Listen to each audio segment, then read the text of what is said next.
When we imagine our loved ones losing their memories, we can't help but feeling sadness. What would it mean for us to make 6 more months of good memories with someone that we loved? Hi, I'm Zach.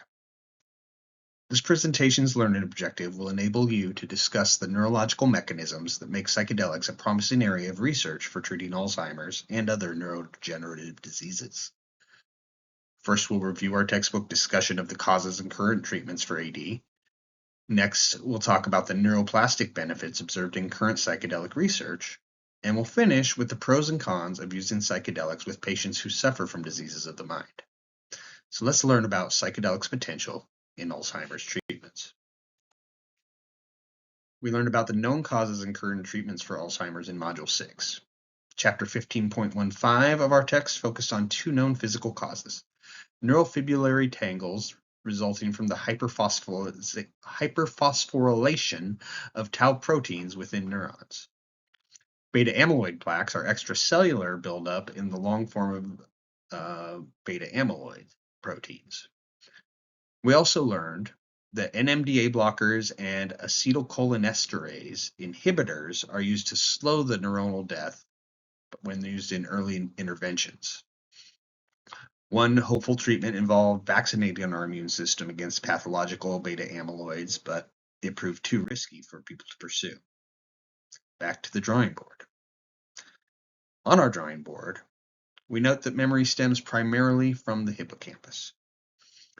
Through neuroplastic actions, we encode information via long-term potentiation, while pruning the information occurs via long-term depression.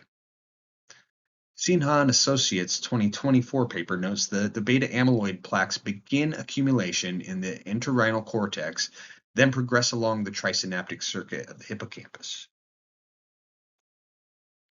Psychedelics treatments potential arises from their ability to promote plasticity while mediating the cell death that starts in the hippocampus.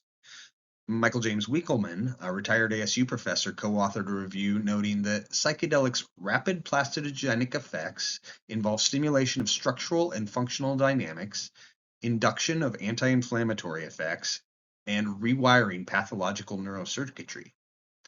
The team also noted that multiple studies link psychedelics to neurogenesis in the hippocampus.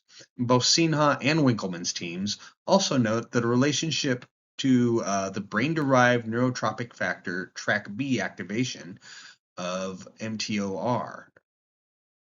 These neurochemicals are associated with neuronal health.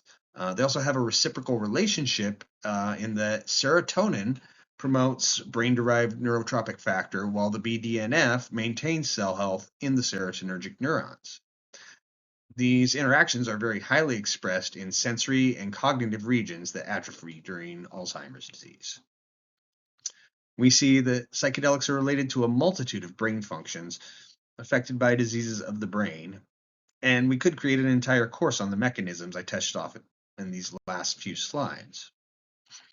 However, we can't get too caught up in the science while ignoring the possible harms.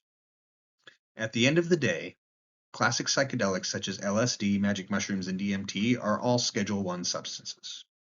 While multiple studies have shown that psychedelics have a relatively small potential for abuse, we know that their action on the hippocampus can create lasting changes in individuals' cognition.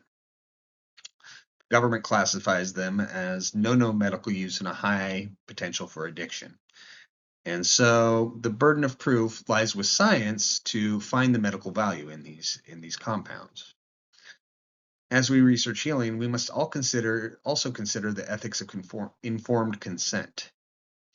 Imagine I asked my mom today if she would like acid to help her remember the names that she forgets as in her 70s. She'd say no, because LSD has been illegal for all of her life. If I asked her in 10 years, would she even have the mind to know what I was talking about? This is one of the big ethical problems when working with dementia patients. While we do have our faculties about us, we're blessed with the ability to ask scientific and ethical questions. We can apply our gifts to the treatments and ethics of psychedelic treatments for Alzheimer's disease. Moving research forward, however, requires looking closely at doses, specific effects of compounds, and observing their action on tau protein tangles and beta amyloid plaques, and cell death, or even regeneration in the hippocampus.